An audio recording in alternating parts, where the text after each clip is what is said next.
नमस्ते बच्चों, कैसे हो आप सब?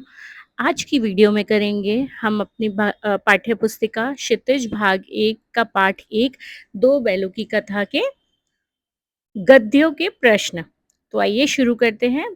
गद्य नंबर 1 है, जानवरों में सबसे गधा ज़्यादा बुद्धिमान गधा समझा जाता है। हम जब किसी आदमी को परले दर्जे का बेवकूफ़ कहना चाहते हैं तो उसे गधा कहते हैं। गधा सचमुच बेवकूफ़ है या उसके सीधेपन, उसकी निरापद सहनशीलता ने उसे यह पदवी दी है? इसके इसका निश्चय नहीं किया जा सकता। गाय सींग मारती हैं, ब्याई हुई गाय तो अनायास ही सींगनी का रूप धारण कर लेती हैं। कुत्ता भी बहुत गरीब जानवर है, लेकिन कभी-कभी उसे भी क्रोध आ ही जाता है। किंतु गधे को कभी क्रोध करते नहीं सुना, ना देखा। जितना चाहे गरीब को मारो, चाहे जैसी खराब सड़ी हुई घास सामने डाल दो, उसके चेहरे पर कभी असंतोष की छाया भी ना दिखेगी। अब हम इस गद्य में आए हुए प्रश्न को और उनके उत्तरों को देखते हैं। प्रश्न 1, गधे के विषय में लेखक किस अनिश्चय की स्थिति में है और क्यों?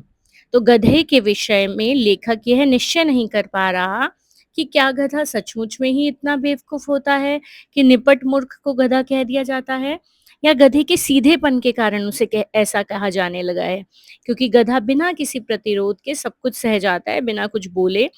लेखक की अनिश्चयपूर्ण स्थिति इसलिए है क्योंकि अत्यधिक मूर्ख को मूर्ख ना कहकर गधा कहा जा रहा है। प्रश्न 2 है, गाय और कुत्ता गधे से किस तरह भिन्न है? तो इसका उत्तर है, गधे की गणना सीधे साधे पशुओं में की जाती है। गाय भी स्वभाव से सीधी और सरल होती है, पर ब्याई हुई गाय के बच्चे को जैसे ही कोई छूता है वह उसे मारने के लिए सींग उठाती है। इसी प्रकार कुत्ता स्वामी भक्त और सीधा होता है और क्रोधित होने पर आदमी को काट लेता है। इसके विपरीत, जैसे इन लोगों को, गधे को और गाय को भी कभी कभी गुस्सा आ जाता है, उसके अपोजिट गधा विरोध किए बिना सब कुछ सह जाता है और कभी क्रोधित नहीं होता। इस तरह गाय और कुत्ता गधे से सहनशीलता के मामले में भिन्न हैं। प्रश्न 3 है, गधे की वे विशेषताएं लिखिए जो उसे अन्य पशुओं से अलग करती हैं। तो इसका उत्तर है, गधा बहुत ही सहनशील, सरल, संतोषी स्वभाव वाला, सुख दुख में एक समान रहने की प्रवृत्ति वाला, कभी क्रोधित होकर दूसरे को हानि ना पहुंचाने जैसे अनेक गुणों का स्वामी है। ये विशेषताएं उसे अन्य पशुओं से अलग करती हैं।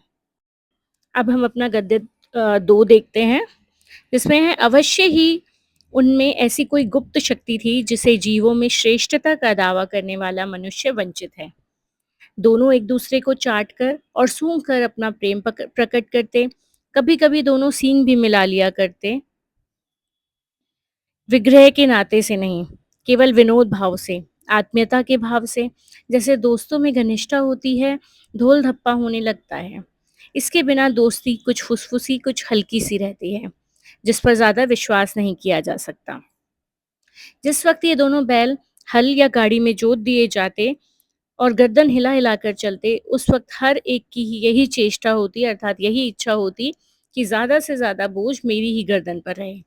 दिन भर के बाद दोपहर या संध्या को दोनों खुलते तो एक दूसरे को चाट चाट कर अपनी थकान मिटा लिया करते थे।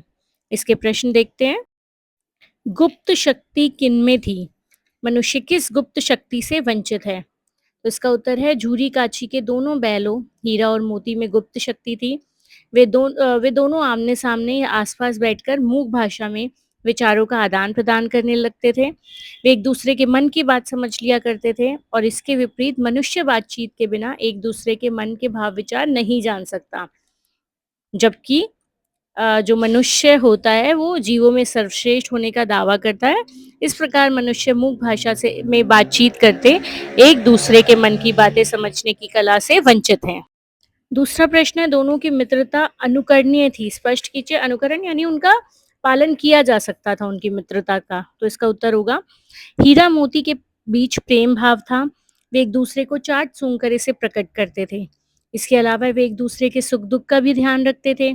गाड़ी या हल में जोते जाने पर दोनों की यही कोशिश रहती थी कि वे ज्यादा से ज्यादा वजन अपनी ओर रखें ताकि दूसरे को सुविधा रहे। वे एक साथ ही चारा पानी खाते पीते और एक दूसरे की थकान उतारने का प्रयास करते। इस प्रकार हीरा और मोती की मित्रता अनुकरणीय थी। लास्ट क्वेश्चन है इसका, दोनों कभी-कभी सींग क्यों मिला लिया करते थे? इसका उत्तर होगा, दोनों कभी-कभी प्रेम भाव प्रकट करने के इसलिए सींग मिला लिया करते थे। ऐसा करते समय उनके मन में बैर भाव नहीं होता था, लड़ाई की वजह से नहीं करते थे। वो घनिष्ठता बढ़ाने के लिए विनोद में, खेल-खेल में आत्मीयता के भाव से सींग मिलाते थे, ताकि दोनों की मित्रता प्रगाढ़ बनी रहे। अब हम आज की वीडियो का लास्ट पद्य पढ़ते हैं, गद्य नंबर 3। अपना यूं बेचा जाना उन्हें अच्छा लगा या बुरा कौन जाने, पर जूरी के साले गया को घर तक गोई ले जाने में दांतों पसीना आ गया। गोई यानी जोड़ी। पीछे से हाँकता तो दोनों दाएं बाएं भागते, पगहिया पकड़कर आगे से खींचता तो दोनों पीछे की ओर जोर लगाते, मारता तो दोनों सींग नीचे करके हुकारते। अगर ईश्वर ने उन्हें वाणी दी होती तो जूरी से पूछते, तुम हम गरीबों को क्यों निकाल रहे हो? हमने तो तुम्हारी सेवा करने में कोई कसर नहीं उठा रखी।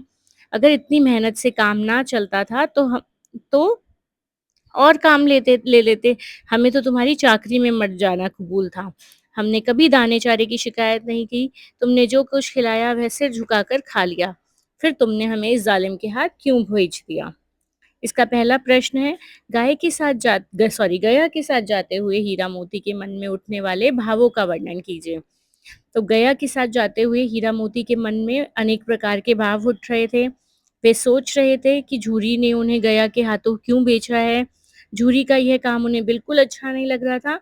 अगर ईश्वर ने उन्हें बोलने की शक्ति दी होती तो वो झूरी को अपने घर से निकालने जाने का कारण पूछते और कहते कि हमारी इतनी मेहनत से काम नहीं चल रहा था तो और मेहनत करवा लेते।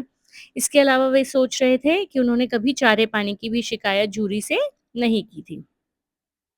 इसका दूसरा प्रश्न है, गया जब बैलों को अपने साथ ले जा रहा था, तब वे दोनों अपनी प्रतिक्रिया किस प्रकार व्यक्त कर रहे थे? हीरा और मोती को गया झूरी के घर से अपने घर ले जाना चाहता था, पर वे झूरी से अत्यंत लगाव रखते थे।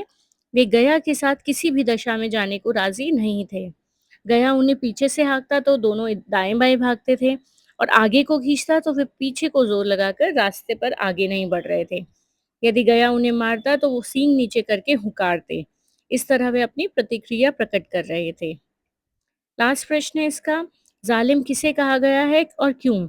यहाँ जूरी झूरी के साले गया को जालिम कहा गया है, जो बलपूर्वक हीरा और मोती को अपने साथ ले जाना चाहता था। उसे जालिम इसलिए कहा गया है क्योंकि वह हीरा और मोती को यातना देने के अलावा मारपीट भी उनके साथ कर रहा था। तो बच्चों, आज की वीडियो में हमने गद्य 1, 2, 3 करा। अगली वीडियो में हम गद्य को आगे बढ़ाते हुए सीरीज़ को आगे बढ़ाते हुए गद्य नंबर 4, 5 और 6 करेंगे।